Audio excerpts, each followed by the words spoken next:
നമ്മുടെ ശാരദ മുരളീധരൻ ഔദ്യോഗിക ജീവിതം അവസാനിപ്പിച്ച് മടങ്ങുകയാണ്. സർ, ഈ ഒരു അവസരത്തിൽ നമ്മുടെ മുഖ്യമന്ത്രി പിണറായി വിജയൻ പറയുന്നത് ഉദ്യോഗസ്ഥ എന്നതിനപ്പുറം പുരോഗമന നിലപാടുകൾ ഉറക്കെ പറയാൻ ധൈര്യം കാണിച്ച ധീര വനിത എന്നൊക്കെയാണ്. എനിക്കറിയാത്തത് കൊണ്ടാണോ എന്നറിയില്ല, എന്റെയൊക്കെ ഒരു ജനറേഷനിലുള്ള ആളുകൾക്ക് ഈ അടുത്താണ് ശാരദ മുരളീധരനെ കൂടുതൽ അറിയാവുന്നത് സോഷ്യൽ മീഡിയ വഴി.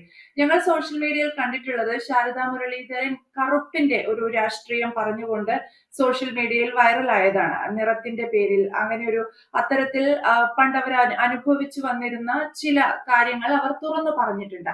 അത് തുറന്നു പറയാൻ ഇന്നത്തെ കാലത്ത് നിറത്തിന്റെ പേരിൽ താൻ നേരിട്ട ചില വൈകൃതങ്ങൾ അല്ലെങ്കിൽ ചില മോശം അനുഭവങ്ങൾ തുറന്നു പറയുന്നതിനെയാണോ ഒരു ഒരു ഭരണത്തിൽ അല്ലെങ്കിൽ ഒരു അധികാരത്തിൽ ഇരിക്കുന്ന ഒരു വ്യക്തിയുടെ അല്ലെങ്കിൽ ആരുമായിക്കോട്ടെ അതിനെയാണോ രാജഗോപാൽ സാർ പൊതുവെ ധീരത എന്ന് പറയുന്നത്? അത്തരത്തിൽ ഒരു ധീര വനിതയാണോ ശാരദ മുരളീധരൻ? ശാരദ മുരളീധരൻ വർഷങ്ങളായിട്ട് നമ്മുടെ സർവീസിലുള്ള ഒരു IAS ഉദ്യോഗസ്ഥയാണ്. അവരെ ചീഫ് സെക്രട്ടറി ആയിട്ട് ഏതാണ്ട് ഒരു വർഷമേ അവർക്ക് കിട്ടിയിട്ടുള്ളൂ എന്നാണ് എനിക്ക് തോന്നുന്നത്. അപ്പൊ അതിനിടയിലാണ് നമ്മുടെ ഈ ദുരന്ത സംഭവം ഉണ്ട്, വയനാട് ദുരന്തം, ടൂറിസം, അങ്ങനെയൊക്കെയുള്ള കാര്യങ്ങളിലൊക്കെ വളരെ വ്യാപൃതയായിട്ട് നന്നായിട്ട് ജോലി ചെയ്തിട്ടുണ്ട് അവര്. അതേപോലെ തന്നെ നമ്മുടെ ഇപ്പോഴത്തെ ഈ ലഹരിക്കെതിരെ നടക്കുന്ന ക്യാമ്പയിനിൽ സർക്കാരിന് നല്ല പിന്തുണ കൊടുത്തിട്ട് അവര് കാര്യങ്ങളൊക്കെ ചെയ്യുന്നുണ്ട്. അപ്പൊ അത്തരത്തിൽ എല്ലാ ചീഫ് സെക്രട്ടറിമാരും ചെയ്യുന്ന ജോലികളാണ് അത്, അവരുടെ ചുമതലയാണത്. അവർക്ക് അതിനാണല്ലോ നമ്മൾ ശമ്പളം കൊടുക്കുന്നത്. അത്തരം കാര്യങ്ങൾ മാത്രമേ ചെയ്തിരുന്നുള്ളൂ. അപ്പൊ അങ്ങനെ ചെയ്ത് ഒരു സ്വാഭാവിക റിട്ടയർമെന്റ് വാങ്ങിച്ച് ഇറങ്ങിപ്പോയിരുന്നുവെങ്കിൽ ശാരദ മുരളീധരനും അവരുടെ ഭർത്താവിനെ പോലെ തന്നെ മാന്യമായ ഒരു എക്സിറ്റ് അതിനകത്ത് ഉണ്ടാക്കിയേനെ. പക്ഷേ ഇവരങ്ങനല്ല. ഇവർക്ക് പെട്ടെന്ന് ഒരു മീഡിയ അറ്റൻഷൻ കിട്ടുകയാണ്, ഒരു സമൂഹത്തിന്റെ ശ്രദ്ധ പെട്ടെന്ന് വരികയാണ്. അവര് പറഞ്ഞ ആ വാക്കാണ് പറഞ്ഞത്, എന്റെ നിറത്തിന്റെ പേരിൽ എന്നെ അധിക്ഷേപിച്ചു ഒരു ഉന്നതൻ. പ്രത്യേകിച്ച് ഉന്നതന്മാരിൽ നിന്നാണ് അത്തരം അധിക്ഷേപങ്ങൾ ഉണ്ടായെന്നാണ് അവർ പറഞ്ഞത്. നമ്മൾ ആലോചിച്ച് നോക്കണം, നമ്മുടെ സംസ്ഥാനത്തെ ഏറ്റവും മുതിർന്ന IAS ഉദ്യോഗസ്ഥകളിലും ഭരണ കാര്യങ്ങളിലെ ഏറ്റവും മുതിർന്ന കാര്യപ്രാപ്തിയും മറ്റെല്ലാ ശേഷിയുമുള്ള ഒരു വനിതയാണ് അവരാണ് പറയുന്നത് എന്നെ നിറത്തിന്റെ പേരിൽ അപമാനിച്ചു എന്ന്. അതൊരു ധീരതയായിട്ടാണ് നമ്മുടെ മുഖ്യമന്ത്രി വ്യാഖ്യാനിക്കുകയും ചെയ്തിരിക്കുന്നത്. അല്ലെങ്കിൽ അത് പുരോഗമനാത്മകം എന്നാണ് പറയുന്നത്. ഈ നിറങ്ങളും ജാതിയും മതവും ഒക്കെ പറയുന്നത് പുരോഗമനാത്മകമാണോ എനിക്കറിഞ്ഞുകൂടാ. എനിക്കതിനെക്കുറിച്ച് പറഞ്ഞില്ല. അത്തരം കാര്യങ്ങളെക്കുറിച്ച് നമ്മുടെ സമൂഹം ചർച്ച ചെയ്യപ്പെടേണ്ടതാണ്. എന്തിനാണ് നമ്മൾ ഇത്തരം കാര്യങ്ങളിൽ 18ാം നൂറ്റാണ്ടിലേക്കൊക്കെ ഇത്തരം കാര്യങ്ങളെ ഭരിച്ചുകൊണ്ട് പോകുന്നെന്നുള്ളത് മനസ്സിലാകുന്നില്ല. നിറങ്ങളും കാര്യങ്ങളും ഒക്കെ നോക്കിയിട്ടല്ലല്ലോ നമ്മൾ അവരെ ആരെയും തീരുമാനിക്കുന്നത്. അവരെ ആരെയും നമ്മൾ അംഗീകരിക്കുന്ന അങ്ങനല്ല. നമ്മളെല്ലാവരും, ഞാനും നിങ്ങളെല്ലാവരും ഇപ്പൊ പറഞ്ഞില്ലയോ, ഈ ചീഫ് സെക്രട്ടറി ശാരദ മുരളീധരനും ഹണി റോസും അമേരിക്കയിൽ ചെന്നിറങ്ങിയാൽ അവര് രണ്ടുപേരും ബ്ലാക്സ് ആണ് അല്ലേ? രണ്ടുപേരും ബ്ലാക്സ് തന്നെയാണ്. അവർ അമേരിക്കൻ കോൺസെപ്റ്റിലെ അത് അവർ രണ്ടുപേരും ബ്ലാക്സ് ആണ്. പിന്നെ എന്തിനാണ് നമ്മൾ ഇവിടെ കിടന്ന് നിറത്തിന്റെ പേരിൽ അടിക്കുന്നത്? ഇത് പുരോഗമനാത്മകമാണോ? ഹണി റോസിന്റെ ഒരു പേര് പറഞ്ഞപ്പോൾ ഞാൻ ഓർത്തു ആ വെളുപ്പിനെ എങ്ങനെയാണ് അഡ്രസ് ചെയ്യാന്ന്. പിന്നെ സാർ പറഞ്ഞപ്പോഴാണ് മനസ്സിലായത്, ഒരു ഫോറിൻ കൺട്രിയിൽ ചെന്നിറങ്ങിയാൽ ഈ രണ്ട് നിറവും ബ്ലാക്ക് ആണ്. അതാണ് പലപ്പോഴും നമ്മൾ മനസ്സിലാക്കാത്ത ഒരു കാര്യം. കറക്റ്റ്, അത് തന്നെയാണ് നമ്മൾ മനസ്സിലാകാത്തത്. നമ്മൾ പറഞ്ഞില്ല, നമ്മുടെ ഇവിടുത്തെ വെളുപ്പ് തൊലിപ്പുറത്തുണ്ടാകുന്ന രക്തത്തിന്റെ ആ അണുക്കൾ കുറച്ചുകൂടെ തൊലിയോടെ ചേർന്ന് വരുന്ന കുറച്ച് ആളുകളുണ്ട്. പിന്നെ കുറച്ച് നമ്മുടെ ജീനുകളിലും നമ്മുടെ ട്രഡീഷണലായിട്ടും വന്നിരിക്കുന്ന ആളുകളുണ്ട്. ദ്രവീഡിയൻ കൾച്ചറുമായിട്ട്, ദ്രാവിഡ സംസ്കാരവുമായിട്ട് ചേർന്നതാണ്. ഇപ്പൊ തമിഴ്നാട്ടിലെ കരുണാനിധി അദ്ദേഹത്തിന്റെ നിറം കാണിച്ചിട്ടാണോ അധികാരത്തിൽ വന്നത്? ഒരിക്കലും ആയിരുന്നില്ല. അദ്ദേഹത്തിന്റെ പ്രസംഗങ്ങള്, സംസാരങ്ങള്, പിന്നെ ഒരുപാട് കഴിവുകളും അദ്ദേഹത്തിന് ഉണ്ടായിരുന്നു. അതേപോലെ തന്നെയാണ് ജയലളിത അവിടുത്തെ അയ്യങ്കാർ ഫാമിലിയാണ്. അയ്യങ്കാർ ഫാമിലിയിൽപ്പെട്ട കരുണാനിധിയും ജയലളിതയും നമ്മളൊന്ന് കമ്പയർ ചെയ്ത് നോക്കുക. ജയലളിത പിന്നെ നമ്മുടെ ഈ ഇവിടെ മത്സരിച്ചല്ല, നമ്മുടെ ബോഡി നായ്ക്കന്നൂർ മണ്ഡലം നമ്മുടെ കുമളി കമ്പത്തോട് ചേർന്ന് കിടക്കുന്നതാണ്. അവിടുത്തെ സാധാരണക്കാരായ തൊഴിലാളികൾ, അവരുടെ ഒന്നും നിറം ചുവപ്പും അയ്യങ്കാർ ഫാമിലിയിൽപ്പെട്ടവരൊന്നും അല്ല. അങ്ങനെ ഒരു സമൂഹമേ ബോഡി നായ്ക്കന്നൂരിലില്ല.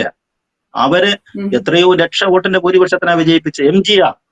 MGR അങ്ങനെയായിരുന്നു, ഒരു മലയാളിയായിരുന്നു. അദ്ദേഹത്തിന്റെ തൊലിയും ഈ കറുപ്പൊന്നും ആയിരുന്നില്ല. അദ്ദേഹത്തെ ആണ്ടിപ്പെട്ടി മണ്ഡലത്തിൽ അദ്ദേഹം അമേരിക്കയിൽ ചികിത്സയിൽ കിടക്കുന്ന കാലത്ത് ആ മണ്ഡലത്തിൽ പോൾ ചെയ്ത വോട്ടുകളിലെ ഏതാണ്ട് 90% MGRനാണ് കിട്ടിയത്. എതിരാളിക്കാണ്ട് നിസ്സാര വോട്ടാണ് കിട്ടിയത്. ഇതൊക്കെ ജാതിയായിരുന്നു അല്ലെങ്കിൽ നിറമായിരുന്നു? മനസ്സിലാകാത്ത കാര്യങ്ങളാണ്. നമ്മൾ ഇതിലേക്ക് കൊണ്ടുപോകരുത്. പുരോഗമനാത്മകം എന്ന് പറഞ്ഞിട്ട് ഇത്തരം കാര്യങ്ങളെ നമ്മൾ പിന്നോട്ടടിക്കരുത് എന്നാണ് എനിക്കൊരു അഭിപ്രായം. നമ്മുടെ പാർട്ടി സെക്രട്ടറിക്കായാലും, ആ പാർട്ടിയെ പ്രതിനിധീകരിച്ച് നമ്മുടെ സംസ്ഥാനം ഭരിക്കുന്ന മുഖ്യമന്ത്രിക്കായാലും അത്തരമൊരു കാഴ്ചപ്പാട് ഈ ഈ അടുത്തായിട്ട്, ഈ റീസെന്റ് ആയിട്ട് സംഭവിച്ചിരിക്കുന്ന ചില വാർത്തകളിൽ നിന്നും നമുക്ക് മനസ്സിലാവുന്നില്ലേ? അവര് ഈ ജാതി, നിറം, കറുപ്പ് ഇതിനെയൊക്കെയാണ് അവര് മഹത്വവൽക്കരിക്കുന്നത്. അതൊക്കെ നല്ലതാണ്, അല്ലെന്ന് പറയുന്നില്ല. പക്ഷേ ഒരാളെ അവര് ഏറ്റവും നല്ലവൻ എന്ന രീതിയിൽ അഡ്രസ് ചെയ്യാൻ അവരിതൊക്കെ ഉപയോഗിക്കുന്നു. ഇതൊക്കെയാണോ ഒരു നല്ലവനാകാനുള്ള ടൂള്? ഒരിക്കലുമല്ല. ഒന്നും ഒരിക്കലും നമ്മൾ ഇത്തരം കാര്യങ്ങളെ അംഗീകരിച്ചിട്ടേ ഇല്ല. അങ്ങനെ ആയിരുന്നില്ല. കേരളത്തിന്റെ ശ്രീനാരായണ ഗുരുവിന്റെ ചരിത്ര കാലം തൊട്ട് നമ്മൾ പുരോഗമനം, സോഷ്യലിസം നമ്മൾ എടുത്തു നോക്കുക. നവകേരളം ഉണ്ടായ അതിനകത്ത് വന്ന ശില്പികളെ നോക്കുക. അവരുടെയൊക്കെ നിറം എന്തായിരുന്നു? നമ്മളാരും അന്വേഷിച്ചിട്ടില്ല. അവരുടെയൊക്കെ നിറം എന്തായിരുന്നു എന്നുള്ളത്, മഹാനായ അയ്യങ്കാളിയുടെ നിറം എന്താണെന്നുള്ളത് നമ്മളാരും പോയി അന്വേഷിച്ച് നോക്കിയിട്ടില്ല. ഡോക്ടർ അംബേദ്കറുടെ നിറം എന്താണെന്ന് നമ്മൾ അന്വേഷിച്ച് പോയിട്ടില്ല. അങ്ങനെയല്ല. അത്തരം ചിന്തകളെ വീണ്ടും തിരിച്ചു കൊണ്ടുവരികയാണ്. അത് എന്തിനാണെന്ന് മനസ്സിലാകുന്നില്ല. രാഷ്ട്രീയക്കാരെ സംബന്ധിച്ചിടത്തോളം അവർക്ക് ചില ഉദ്ദേശങ്ങൾ ഉണ്ടാകാം. ആ ഉദ്ദേശത്തിന്റെ അടിസ്ഥാനത്തിലാണ് അവർക്ക് സംബന്ധിച്ചിടത്തോളം അവർക്ക് അടുത്ത അധികാരം, അല്ലെങ്കിൽ ഈ ഗ്രൂപ്പുകളെയൊക്കെ സംരക്ഷിക്കുന്നത് ഞങ്ങളുടെ ആളുകളാണ് ഇവര് എന്നൊക്കെയുള്ള ഒരു ബോധം സൃഷ്ടിക്കാൻ വേണ്ടിയിട്ട് അവർ മനഃപൂർവ്വം ചെയ്യുന്നതായിരിക്കാം. പക്ഷെ അത് സമൂഹത്തിൽ അധികാര സ്ഥാനങ്ങളിൽ ഇരുന്ന് അത്തരം ആളുകൾ പറയുമ്പോഴാണ് ഇതിനൊക്കെ പ്രശ്നമാകുന്നത്. ഇപ്പൊ സെൻകുമാർ, ഇപ്പൊ ഈ സിവിൽ സർവീസിലെ ഏറ്റവും വലിയ പ്രശ്നം അതാണ്. നമ്മുടെ സീനിയർ മോസ്റ്റ് IPS ഉദ്യോഗസ്ഥന്മാരായിരുന്നു. അവരെ ആയിരുന്ന DGP ആയിരുന്ന സെൻകുമാർ, അതേപോലെ തന്നെ ജേക്കബ് തോമസ്, ഇവരൊക്കെ അഭിപ്രായം പറഞ്ഞവരാണ്. അവരുടെ കാര്യങ്ങളെ കുറിച്ച് അഭിപ്രായം പറഞ്ഞവരാണ്. ആ സമയത്താണ് അവർ അനഭിമതരാകുന്നത്. അങ്ങനെ വരുമ്പോഴാണ് സിവിൽ സർവീസിൽ ഇത്തരത്തിലുള്ള പ്രശ്നങ്ങൾ ഉണ്ടാകുന്നത്. അതല്ലാതെ ജാതിയും മതമൊന്നും പറഞ്ഞിട്ട് സിവിൽ സർവീസിൽ അഭിപ്രായ വ്യത്യാസങ്ങൾ ഉണ്ടായിട്ട് എനിക്കറിഞ്ഞുകൂടാ. ഇപ്പൊ രാജു നാരായണസ്വാമി ഏറ്റവും കൂടുതൽ മെറിറ്റ് ഉണ്ടായിരുന്ന ആളാണ്. ചീഫ് സെക്രട്ടറി ആകേണ്ട ആള് തന്നെയായിരുന്നു. പക്ഷേ അദ്ദേഹത്തിന്റെ ചില കുഴപ്പങ്ങളാണ് അദ്ദേഹത്തെ അതിനകത്ത് നിന്ന് മാറ്റി നിർത്തപ്പെടേണ്ടി വന്നത്. അപ്പൊ അതുകൊണ്ട് ഒരിക്കലും രാഷ്ട്രീയ നേതൃത്വത്തിൽ ഇത്രയും പക്വതയുള്ള ഭരണ അധികാരത്തിലുള്ളവർ പറയരുതെന്നാണ് എനിക്ക് അഭിപ്രായം. ജാതിയും മതമൊന്നും അവർ പറയരുത്. അവരുടെ മെറിറ്റിനെ കുറിച്ച് പറയൂ, ഡിമെറിറ്റിനെ കുറിച്ച് പറയും, അത് പറയാം. തീർച്ചയായും. അങ്ങനെയാണെങ്കിൽ തന്നെ ശാരദാ മുരളീധരൻ എന്ന് പറയുന്ന വ്യക്തി, നേരത്തെ സാറ് സൂചിപ്പിച്ചതുപോലെ ഇത്തരം വലിയ പദവികളൊക്കെ വഹിച്ച്, അല്ലെങ്കിൽ സംസ്ഥാനം ഒരു ഒരു വല്ലാത്തൊരു സിറ്റുവേഷനിലൊക്കെ നിൽക്കുമ്പോൾ അവരുടേതായിട്ടുള്ള കഴിവ് തെളിയിച്ചിട്ടും ഒക്കെയുണ്ട്. അതിനെയൊക്കെ റെസ്പെക്ട് ചെയ്യുന്നു. പക്ഷേ പെട്ടെന്ന് ഒരു ദിവസം താൻ അനുഭവിച്ചിരുന്ന ഒരു വർണ്ണ വിവേചനത്തെ കുറിച്ച് എഴുതിയിടുന്നു സോഷ്യൽ മീഡിയകളിൽ. അത് വല്ലാതെ വൈറലാവുന്നു. പലരും അത് ഏറ്റെടുക്കുന്നു, പലരും അത് വിമർശിക്കുന്നു, പല കാര്യങ്ങളും ഉണ്ടാവുന്നു. അപ്പോഴും തന്റെ ധീരത തുറന്നു കാട്ടുക എന്നതായിരുന്നു ലക്ഷ്യമെങ്കിൽ ശാരദാ മുരളീധരന് അതിൽ പരാമർശിച്ചിരിക്കുന്ന ആ ഉന്നതൻ ആരാണെന്ന് വെളിപ്പെടുത്താമായിരുന്നു.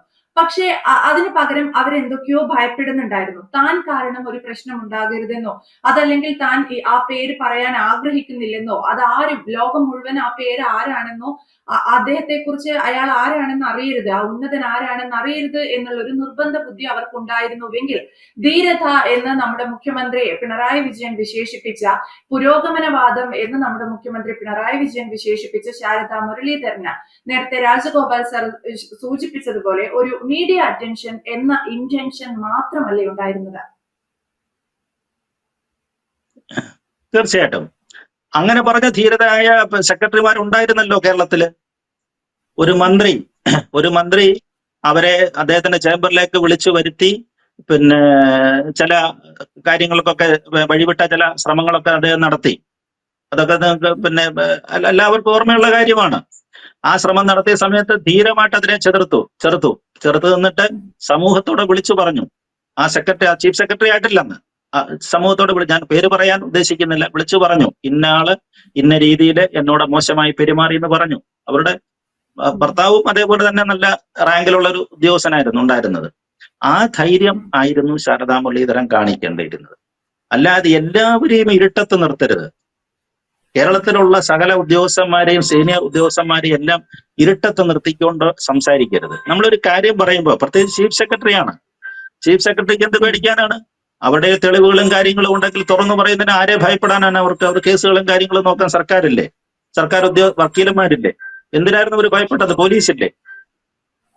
അതെ, അതാണ് അവർ ചെയ്തിരിക്കുന്ന ഏറ്റവും വലിയ തെറ്റ്. അങ്ങനെ അവരെ അവിടെ നിറം നോക്കി ആരെങ്കിലും സംസാരിച്ചിട്ടുണ്ടെങ്കിൽ, ഉന്നത വ്യക്തികൾ ആരെങ്കിലും സംസാരിച്ചിട്ടുണ്ടെങ്കിൽ തീർച്ചയായിട്ടും പരാതിപ്പെടണമായിരുന്നു. പരാതിപ്പെട്ടിരുന്നുവെങ്കിൽ അവർ ഈ പറയുന്നതിനകത്ത് അടിസ്ഥാനമുണ്ടായിരുന്നു. ഇല്ലെങ്കിൽ നമ്മൾ ഈ പറയുന്ന പോലെ, പലരും പറയുന്നത് പോലെ എന്നെ അതിലേ പറഞ്ഞു ഇതിലേ പറഞ്ഞു എന്നൊക്കെയുള്ളൊരു മട്ടില് കാര്യങ്ങൾ അങ്ങ് പോവുകയുള്ളൂ. നമ്മളതിന്റെ വിശ്വസനീയത അത്തരം കാര്യങ്ങളിൽ കുറവായിരിക്കും. ഇവരെ മുഖ്യമന്ത്രി പിണറായി വിജയൻ ഇപ്പോൾ കൊടുത്തിരിക്കുന്ന ഈ ഒരു സപ്പോർട്ട്, അല്ലെങ്കിൽ ഇവരെ ഇത്തരത്തിൽ ധീരതയെന്നും പുരോഗമനവാദത്തിന്റെ വക്താവായിരുന്നു ശാരദാ മുരളീധരൻ എന്നും പറഞ്ഞ ഒരു സാഹചര്യം എന്തായിരിക്കാം? അദ്ദേഹം ഇത് തന്നെ ആയിരിക്കും ഉദ്ദേശിച്ചത്. രാഷ്ട്രീയക്കാരെ സംബന്ധിച്ചിടത്തോളം അവര് നമ്മൾ പറഞ്ഞില്ലേ, ഞങ്ങൾ ഇപ്പോഴും സമൂഹത്തിലെ കീഴാള വർഗത്തിന്റെ, സമൂഹത്തിലെ അടിസ്ഥാന വർഗത്തിന്റെ അതിന്റെ കേഡർ അതാണ്. ആ കേഡറിലാണ് ആ പാർട്ടി കെട്ടിപ്പടുക്കപ്പെട്ടിരിക്കുന്നത്. അതിലാണ് പാർട്ടിയുടെ വളർച്ചയും എന്ന് പറയുന്നത്. ഒരു പക്ഷെങ്കില് അത്തരം കാര്യങ്ങളിൽ ചില കുറവുകൾ ഉണ്ടാകുന്നുണ്ടാകാം, നമുക്കറിയത്തില്ല. ഒരു കേഡർ സ്വഭാവമുള്ള പാർട്ടിക്കകത്തിൽ അത്തരത്തിലുള്ള ഒലിച്ചുപോക്കുകളോ അല്ലെങ്കിൽ അത്തരത്തിലുള്ള കുറവുകളോ അംഗസംഖ്യയിലുള്ള കുറവുകളോ ഒക്കെ ഉണ്ടാകാം. അതിനെ വീണ്ടും ഒന്ന് യോജിപ്പിച്ച് നിർത്താൻ വേണ്ടിയിട്ടായിരിക്കാം എന്നാണ് എനിക്ക് തോന്നുന്നത്. ഞാൻ കുറച്ചുകൂടെ തെളിച്ചു പറയുകയാണെങ്കിൽ, പഴയ അടിസ്ഥാന വർഗങ്ങളൊക്കെ പാർട്ടിയിൽ നിന്ന് പലതും കൈമാറി പോയിട്ടുണ്ട്, അവര് നീങ്ങിപ്പോയിട്ടുണ്ട്. ഇപ്പൊ തന്നെ കെ പി എം എസ് എന്ന് പറയുന്ന ഒരു വലിയ സമുദായ സംഘടനയായിരുന്നു. അത് CPM അടിസ്ഥാന വോട്ടുകൾ ആയിരുന്ന സംഘടനയാണ്. അതേപോലെ ഇപ്പം തന്നെ SNDP യോഗം, ഈഴവ കമ്മ്യൂണിറ്റി, കേരളത്തിലെ ഈഴവ കമ്മ്യൂണിറ്റി അതിന്റെ അവരുടെ നല്ലൊരു ഭൂരിപക്ഷ ശതമാനം വോട്ടുകളും CPM കേഡർ വോട്ടുകളായിരുന്നു. കഴിഞ്ഞ നിയമസഭ ലോക്സഭാ തെരഞ്ഞെടുപ്പിലൊക്കെ നമ്മൾ കണ്ടിട്ടുണ്ടാവും, കുറെ ഷിഫ്റ്റുകൾ അത്തരം കാര്യങ്ങളിൽ ഉണ്ടാകുന്നുണ്ട്. ഒരു പക്ഷെങ്കില് ആ വോട്ട് ബാങ്കിനെ സംരക്ഷിക്കുന്നതിന് വേണ്ടിയിട്ടുള്ള രാഷ്ട്രീയക്കാരുടെ ശ്രമങ്ങൾ, അത് നമ്മൾ തെറ്റു പറയുന്നില്ല, അത് അവരുടെ ആവശ്യമാണ്, അവരത് ചെയ്തോട്ടെ. പക്ഷെ അത് സമൂഹത്തിലെ ഉത്തരവാദിത്തപ്പെട്ട സ്ഥാനത്തിരുന്നുകൊണ്ട് അത് പറയുമ്പോഴാണ് അതൊരു തെറ്റായ മെസ്സേജ് സമൂഹത്തിൽ കൊടുക്കുന്നത്.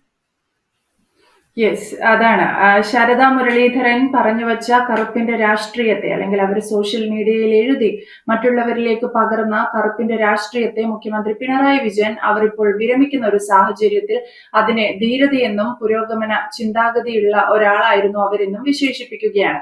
ഇത് എത്രത്തോളം എന്താ പറയാ, ആളുകൾക്ക് സ്വീകരിക്കാൻ പറ്റും എന്നുള്ളതിനെ കുറിച്ച് അറിയില്ല.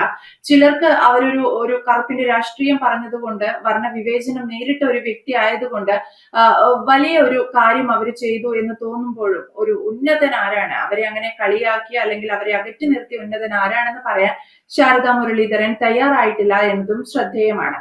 അതുകൊണ്ട് തന്നെ അവർ നടത്തിയ പരാമർശങ്ങൾ ഒരു മീഡിയ അറ്റൻഷൻ കിട്ടാൻ വേണ്ടി മാത്രമായിരുന്നു എന്ന് ചോദിച്ചാലും തെറ്റു പറയാൻ സാധിക്കില്ല. വ്യക്തമാണ് Rajagopal sir. Thank you so much.